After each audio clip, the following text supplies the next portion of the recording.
Tuning af Dan Wesson 8-tommer. Jeg starter med lige at sætte den på safe. Der. Piller håndtaget af.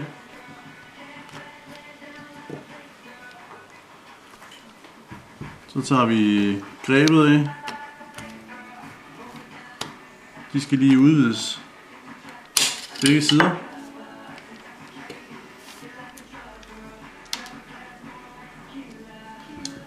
Så skal vi have de 4 skruer, der sidder her.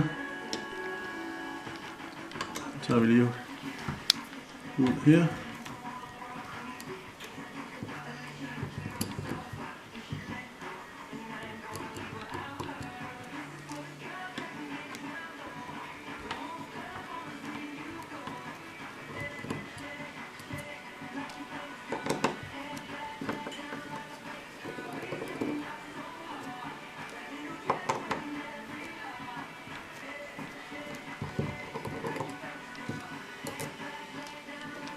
Så tager vi den plade af her.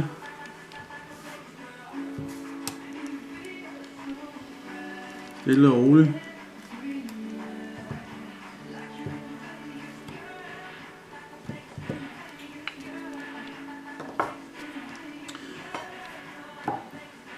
Så har jeg en 4 mm skrue med møtrik med stjerne, så man kan justere der. Og den lægger vi herned. Det passer lige ned i her. Nogle lægger papskiver og noget her imellem, men det nu kan man altså justere fra 0 til lige så meget man vil. Så er det sådan set bare at samle igen.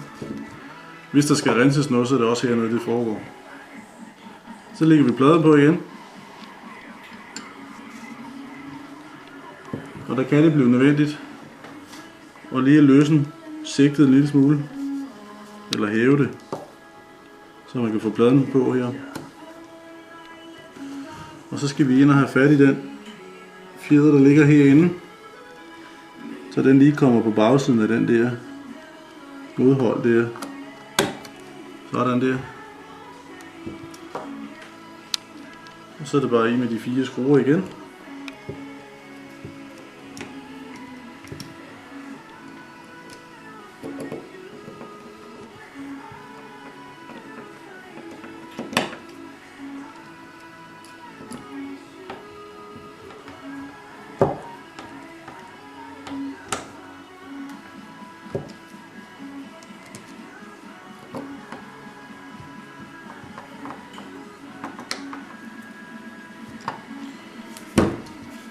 Så kan man justere den hernede. Så spænder man den fjeder, der sidder der. Jeg ser, den rykker sig opad.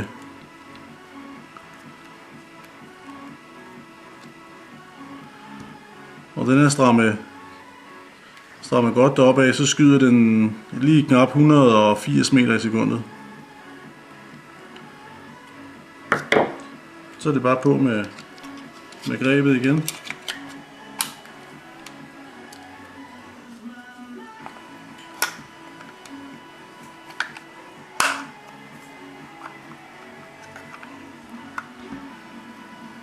Skal vi lige have det om på den rigtige side her. Og det kan nemt justeres, samtidig med at man skifter gas. Den sidder der. Justerer skruen. Så nemt kan det gøres.